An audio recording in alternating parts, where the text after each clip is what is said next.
Danke bafethu, welcome back to Nkulisi Soccer. Ngicela ningakhohlwa ukulike and subscribe. Coach iKaizer Chiefs iconfirmile-ke bafethu for yona ukuthi uPeterson, goalkeeper weKaizer Chiefs, ufake pressure laphana ukuthi uyaqhubeka ufake pressure kuHugo Broos ukuthi Hugo Broos azamnotice. But-ke bafethu noma ungayifaki pressure uperforme kahle, umuntu mayangakufuni akakufuni noma ungaba number one. Because at the moment uPeterson is the best goalkeeper in the country at the moment in terms of ama-clean sheets. Must be ama-clean sheets now. But-ke baselect goalkeeper abawu-5. Imagine 5 goalkeepers, but labo goalkeeper abawu-5 squadini kuma-prelim rounds bathi better than uPeterson. That's what this thing is telling us. Ukufaka ipressure ngayifaka ipressure in terms of ama-performances wakhe, but Hugo Broos ngathi akamnaki uPeterson at all. But I like that ukuthi usaid ulo ubani uBen Yusuf mekhuluma nemedia uvele wayisho straight ukuthi uPeterson ufaka ipressure, ufuna ukubuyela kubafana ufuna bamnotice, but gazi Hugo Broos uyozamnotice na. Uma engamnotice manje after isikhathi esingaka uPeterson na deliver ama-clean sheets, asazi ngempela bafethu ziyakhala. But-ke okunye okubalekile akumentionile ukuthi uDotley uzobuya in 2 weeks time. 2 weeks time uzobuya uDotley fully laphana ejimini team, and then bathe bazolinda i-medical team ukuthi bazobona izoshape izinto, and then izobo decide-ke ukuthi uzojima kanjani, to what degree or level ne-team. But-ke ama-player amaningi amanye sewaqalile uGiven Msimango sekunesikhashana ebuyile laphana ne-team uconfirmile, and then uthe uMarco uBecky just ukuthi he was out for a month or so, but-ke manje ubuilda i-fitness yakhe, uyaqala naye uMarco laphana ukutraina ne-team, uqala ukutraina I think uthe last week, kusho ukuthi yasekana 2 weeks or sekalanda 3 weeks uMarco, yes uMarco ebuyile laphana, wayengathi ngithe uMayo, ya uMarco ebuyile ukujima ne-team, okuzivezelayo ukuthi by the end of this month ama-player eKaizer Chiefs amaningi aku-injured bafethu azobe ebuyile. Kaizer Chiefs-ke i-depth iyobe edekile in terms of ukuthi babe ne-squad enough ukuthi banga-compete for everything on offer, nanokuthi babe spoiled ama-choices wabo abe maningi kakhulu ukuthi babe nama-player amaningi, good pool of players abazokwazi ukuselecta kuwo. These are good news for iKaizer Chiefs bafethu. Ama-injuries angaka abadelay nawo, but-ke manje nabo abafana bayabuya ukuthi bazokwazi ngempela ukucompete for iKaizer Chiefs, considering the fact that Kaizer Chiefs yawadinga lama-win ku-league, Kaizer Chiefs yawadinga lama-win lawo ku-continental level, which is i-CAF Confederations Cup. No coach ba-Kaizer Chiefs ba-under pressure serious, but I wanna go to i-statement laphana zabantu or kuma-interviews mabakhuluma nge-Kaizer Chiefs, because baningi abantu abanama-voices njengoba nami ngine-voice sikhuluma nje nge-Kaizer Chiefs, which is the team that has the biggest buzz in the country, whether ku-social media or ukuphi. Yeah, but-ke iKaizer Chiefs, I wanna start with i-statement laphana eshiwo omunye wayedlala ibhola bafethu, but ithi siqale nge-statement sakhe before ngi-reveal. Uthe iKaizer Chiefs iwinile against iDurban City, but ukuthi lento leyo bebayibukele laphana kusibhola at all. Abel Shongo usho kanjalo bafethu bekhuluma ne-kick-off. Uthi-ke they have not started playing. Kusho ukuthi iKaizer Chiefs ayikaqala ukudlala kahle, uchaza kanjalo. Uthi asikhulumeni iqiniso, uthi abakabi there yet. Uthi for example mawubheka imatch yeMamelodi Sundowns ne-Orlando Pirates uyabona ukuthi this was a game of football. Even uthi-ke mawubheka laphana ama-co-coaches weKaizer Chiefs asabheka ama-formations laphana. Funny enough, ama-coach weKaizer Chiefs nawo aconfirmile uCedric ukuthi basabheka ama-formations a-different nama-systems abazowadlala. Uzishelo yena mekhuluma ne-media. Uthi-ke kuyabonakala ukuthi nama-coach eKaizer Chiefs awa-understand ama-player. Uthi i-3 points yena bayitholile-ke bajabula about i-3 points. Uthi no doubt about it, i-3 points in the bag. Kodwa-ke ukhuluma nangendaba yokuthi hayi ama-coach eKaizer Chiefs ngathanda ukufavor phakathi because of into acomplaina ngayo kakhulu, uthi uZitha Gwinika bekadlala and bekadlala kahle kakhulu, but manje uInacio Miguel mebuya bavele bamdropa uGwinika babe uInacio Miguel back to starting 11 for iKaizer Chiefs. Uthi yini good reason ngempela ukuthi baqalise uInacio Miguel babeke uGwinika ebhenjini. Uthi or just to bring i-left footed ulo Eden McCarthy. Uthi lento le ibulala i-team. Uthi uhlalisa umuntu ebhentshini odlala kahle just because i-favourite yakhe ibuyile ifit. Uthi uKwinika bedlala kahle laphana, even there was a time la i-captain khona ye-team. Wathi why bambeke ebhentshini laphana, yini good reason yokuthi bambeke ebhentshini. Uthe mawuthi uyabheka laphana uLilepo, naye uLilepo udinga ukuthi ahlale laphana ebhentshini. Uthi uLilepo wenza kahle but-ke kuma-big games, kuma-biggest games akenzi kahle for i-Kaizer Chiefs. Uthi i-decision making yakhe yiyo i-biggest problem. Uthi-ke la uLilepo kumele aphase khona ibhola ufuna ukushaya, la kumele ashaye khona ufuna, la kumele uthi la kumele aphase khona ufuna ukukora yena, la kumele akore khona yena kusho ukuthi ufuna ukuphasa, kusho ukuthi u-vice versa uLilepo uyahlanganisa nje izinto. Uthi-ke o-coaches kumele basize ama-player but-ke uthi baya-appreciate i-3 point, ibaluleke kakhulu. I-Kaizer Chiefs i-team enkulu, so so they have ukuthi ama-big players with big hearts. Yakhuluma yena bafethu uShong. I think i-statement sakhe khona i-decision la engizosupporta khona ukuthi uKwinika, I mean akusimi kuphela bafethu. Imagine udlala kahle, you guys don't even concede that much but kumuntu obuya kwinjury uvele uyakureplace ungenzanga lutho. Ngcono kuthiwa-ke bowungaperform kahle previous games bakubeka ebhentshini, ngcono kuthiwa-ke ulimele. Manje u-Inacio Miguel uthole i-yellow card number 4, ngeke adlale next game, so kumele manje uKwinika abizwe-ke aqaleke yet again kubonakale ngathi wenzela i-favour. No, uKwinika akenzelwa i-favour bafethu, uyaperforma for i-Kaizer Chiefs. Akajajwe honestly, hhayi ngokuthi ngokufavor, kushiwo ajajwe based on ama-performances wakhe bafethu. Ama-performances wakhe in recent games ayamkhulumela, so there is no reason for i-Kaizer Chiefs technical team noma ngisho coach be-Kaizer Chiefs ukuthi bambeke ebhentshini uKwinika. Ubulala i-momentum ye-player. Yazi there's a huge difference bafethu between i-player elidlalayo ama-match ne-player elingadlali, ne-player eliqala ebhentshini ne-player elingaqali ebhentshini at all. Ukuthi chopping and changing ayisizi umuntu ngempela, ayisizi futhi ne-team because i-confidence ye-player uyayibulala ukuthi okay, ne-player liyazibuza ukuthi sengenzeni-ke ngoba mina I've been contributing, I contributed the last game but only to be overlooked ngoba usibanibani ubuyile. Usibanibani oconsider ama-free kick kalula, I mean seka-suspended manje, so kumele ngibizwe back. So leyo nto leyo mentally ingamlimaza umuntu. So o-coaches be-Kaizer Chiefs they have an obligation ukuthi bona as o-coach, abantu abalidayo ba-protect-e ama-players we-Kaizer Chiefs overall. Wonke ama-player, not just ama-player abawafavorayo, bakwazi ukubeka oLilepo ebhentshini baqalise olokhunjana oVelebayi, bakwazi ukuthi baba-replace because uModi is not giving i-Kaizer Chiefs that much in recent games. Nayo i-final third decision making iyamshaya, so why don't they start oVelebayi once babone ukuthi umfana njengoba bengishilo ukuthi ahlulekele if uyahluleka. I wanna move to a different statement. uKatsande ukhulume ngomthetho ukuthi akathandi ukuthi umthetho balokhu bamcompare naye ngoba uKatsande uyi-one and then ngeke iphinde i-Kaizer Chiefs ibe nomunye uKatsande, uye kuphela lo oke wabakhona, soze omunye wabakhona. So I mean umthetho vele siyazi simphina, in fact ukuthi umthetho I think mina as uNkuli mengithi umthetho simphina simfanisa noKatsande, udlala i-similar role because of protected defense. NoKatsande naye before yena mefika naye uconfirmile, ushilo ukuthi naye bebamphina against or bamcompare noNengomashi, so because of bacishe badlale i-brand of football elifanayo nanokuthi-ke kumele bona ba-protect-e i-team. But asiye emagameni kalokhunjana kaKatsande ukuthi utheni umthetho ubhala igama lakhe laphana ku-Kaizer Chiefs, lese maybe ku-history Kaizer Chiefs.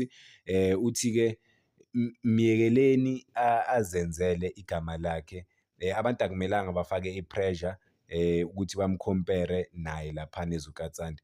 Uthi nje naye umthetho kumele afocus ukuthi abe umthetho, uthi bangamfanisi naye, uthi ubhala i-history yakhe laphana, uthi for i-Kaizer Chiefs, uthi-ke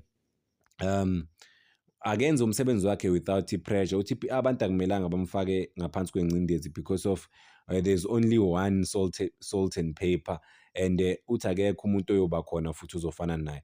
Uthi ungazama but-ke uye kuphela. Uthi uyaqhubeka laphana, uthi-ke kufana naye njengoba wafika laphana ku-Kaizer Chiefs babemfanisa noTinashe Nengomashe, abantu bathi-ke kumele ungene ey'cathulweni zakhe, but uthi yena azange athathe iy'cathulo zakaNengomashe because of bezinkulu kakhulu, and then yena uvele wafika nezakhe ezintsha brand new, and then waqala ijeni yakhe laphana ku-Kaizer Chiefs. So uthi lento le yafana nalento kusho ukuthi nalento le kaMthethwa, no one is taking over from omunye umuntu, kusho ukuthi yabo wonke umuntu uzibhalela nje i-history yakhe laphana ku-Kaizer Chiefs. Uthi-ke uthi yes, ku-right lese ukukhuluma ngalama topic lawa uku-compare ama-player and so forth, ukuthi bazofana nabo, but-ke ukuthi bazombulala laphana uMthethwa, kusho ukuthi uchaza ukuthi nje bazomcindezela in terms of i-pressure ukuthi bamcompare nabanye abantu abake badlala kuleya position or kuleya team leya i-Kaizer Chiefs. Yeah, I mean, you always be compared, especially team enkulu, you always be compared nomuntu oke wadlala kuleyo position leyo and oke wenza kahle kakhulu for i-Kaizer Chiefs. The aggression part, i-Kaizer Chiefs-ke andotina shine ngomasha ama-players bewakwazi ukudlala leya 6 leya, noma because of bekuvele kuthiwa yi-6 midfielder nje wonke i-position manje ngoba sewahlukaniswa kakhulu. But you need in kulama ku-modern football you need a bit of versatility, even if you-defensive midfielder, but-ke sibona wonke ama-defensive midfielder azaya phambili, even noMthethwa naye kunama-moments la qala khona ama-counter attacks, but kudala if uyi-defensive midfielder uqala yiphi i-counter attack, so there was no way ukuthi uzuqale wena uyi-defensive midfield yaphambili, you don't have that thing. Wena mawubamba ibhola unika oseceleni kwakhe and then they know what they can do with the ball.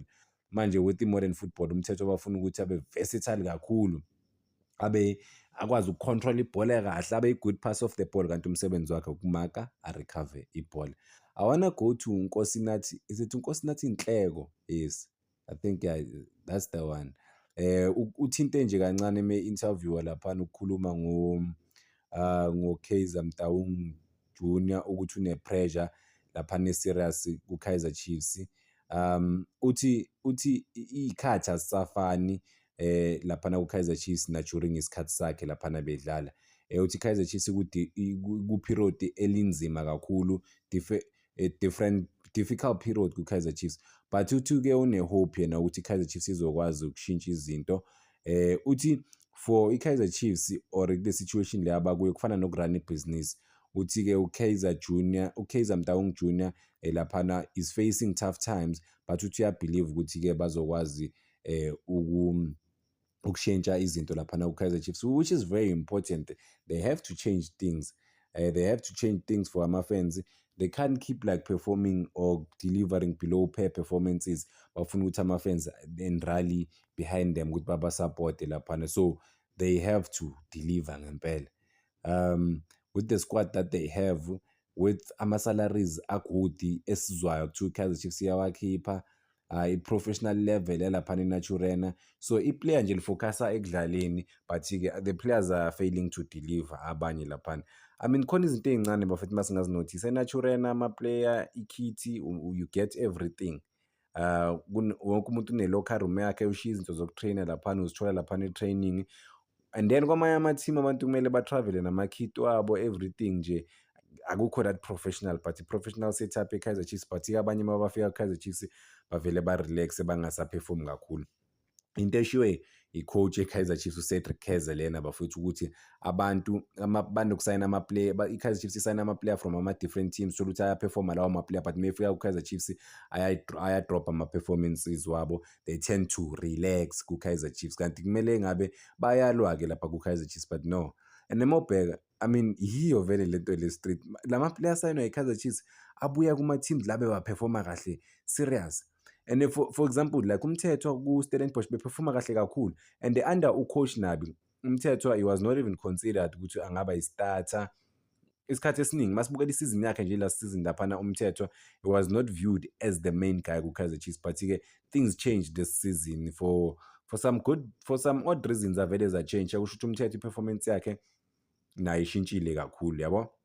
So uyakwazi ngempela ukulwela i-team nokudeliver for i-Kaizer Chiefs, which is good for yena uMthethwa ukuthi manje uthola i-recognition from abantu aba-different, njengoba-ke naye uqalile uperforma kahle for i-team. I think uyayi-deserve i-recognition ukuthi abantu bam-recognize, uyadeserve lokho akutholayo kwamanje because of uyaperforma laphana ku-Kaizer Chiefs. But yeah man, It's always a journey and a half ukudlala ku-Kaizer Chiefs. It's never easy. Ama-players nje kumele wazi ukuthi mentally and physically you're always, well, I think mental part, the most important thing, it's the mental part of things. Ukuthi uthola i-vibe, uthola i-buzz. For example, asibhekene uBatman akakadlali negame eyodwa for i-Kaizer Chiefs but sedume i-country yonke. Abantu bakhuluma ngaye kuma-social media, uyatrenda, uba yithophikhi. Sikhuluma ngaye ngathi uke seyadlala amagame awu-10 or awu-20 this season seyi-contribute-ile. So just nje ukudlala ku-Kaizer Chiefs uthola leso spotlight leso. So if you're not ready for that thing, izokusanganisa ubone ngathi umhlaba wakho. Imagine uthola i-media buzz engaka bafethu ungakadlali just nje for ukuthi usayine ne-Kaizer Chiefs. Novele bayo uthola i-media buzz e-serious just nje ukuthi usayine ne-Kaizer Chiefs. Igadaro when he was announced kube ne-buzz e-serious. So zonke lezi zinto lezi bafethu ziyabacindezela ama-player. Uma ungekho right mentally izokulimaza le nto le, uzobona ngathi uwunkulunkulu ngoba abantu bakuthanda everywhere and awukakenzi lutho. Umuntu ashaya igoli elilodwa yeah, hhayi, sisenkingeni ngale goli elilodwa umuntu alishayayo. But yeah man, they have to be strong and I think kumele isikhathi esiningi kumele, I think abantu kumele baba-interviewe before baba-sign. Lesi ba-negotiate nabo babone ukuthi umuntu headspace yakhe ukuphi, ucabanga kanjani, because you have to love the game more than ezinye izinto. And what I'm seeing, okay, I'm not even trying to attack this. Ama-player e-Kaizer Chiefs amaningi ngeke ngasho futhi ey'nsukwini bafethu ukuthi bafokhasa ku-social media. Kutrenda ukuthi uSilva, ngibone lapha ku-Facebook kutrenda ukuthi uSilva uliskwerile and then uSilva uSirino uliskwerile, uSilva walishaya kahle ngakhanda. So babeke amakati awu-2. Leyo nto leso sithombe esithrendile bathi Sirino Silva noSilva ucrophe leyo nto leyo, u-screenshot-ile wayephosta ku-Instagram yakhe. Kusho ukuthi they see everything ku-social media. So if you gonna see everything ku-social media, ngeke ihlale ingaku-affect mfethu, yabo. Focus on ibhola cause next week wageja ama-chance amakhulu kuzoba nzima. And wonke ama-player e-Kaizer Chiefs afocus ku-social media too much. Abomayo, they know everything yaku-social media. Baze bakhuluma ngako kuma-press conference. That time akhuluma kuye noMori laphana bakhuluma nge-media, bakhuluma ngezinto ezitrendayo. Uzibuza ukuthi angisho ukuthi bangaboni but I mean bafowethu, lonke iplayer lasethimini li-based on i-social media, ukuthi ku-social media kuthiwani. Even nama-coaches akhuluma nge-social media, they are engaged laphana ku-social media kakhulu. And then ihlala kanjani ingaku-attack into yakhona? Because for example uDu Preez sibonile ukuthi ugeja i-moment engakanani. Izombulala le nto le, izomcindezela le nto le, because sekayazi ukuthi already millions and millions of people bakhathe leya video yakhe bayiphosta online, yabukelwa abantu abawu-1 million and something. And akusiwo umuntu oyedwa ayiphostile, seyama-group ayi-100 ayiphostile leya nto le. Kusho ukuthi ba-millions and millions abantu bayibonile leya moment, bayamthuka, bayam-attack-a, bathi akahambe lo muntu vele akasayiniki lutho i-Kaizer Chiefs. Nami ngize ngathi let me research ngoDu Preez ukuthi what's happening ngaye, only to discover ukuthi uDu Preez uyawageja ama-open clear chance. Ngaze ngenza ama-video, I think ayi-6 ama-opportunities, 1-on-1 no-goalkeeper ageja. Abehlise banciphise ku-social media. Sibafisela inhlanhla egamini yalate. Danko bafethu, ngicela ningakhohlwa uku-like and subscribe, is making sure bafethu ukuthi le page ilifika ku-15,000 subscribers.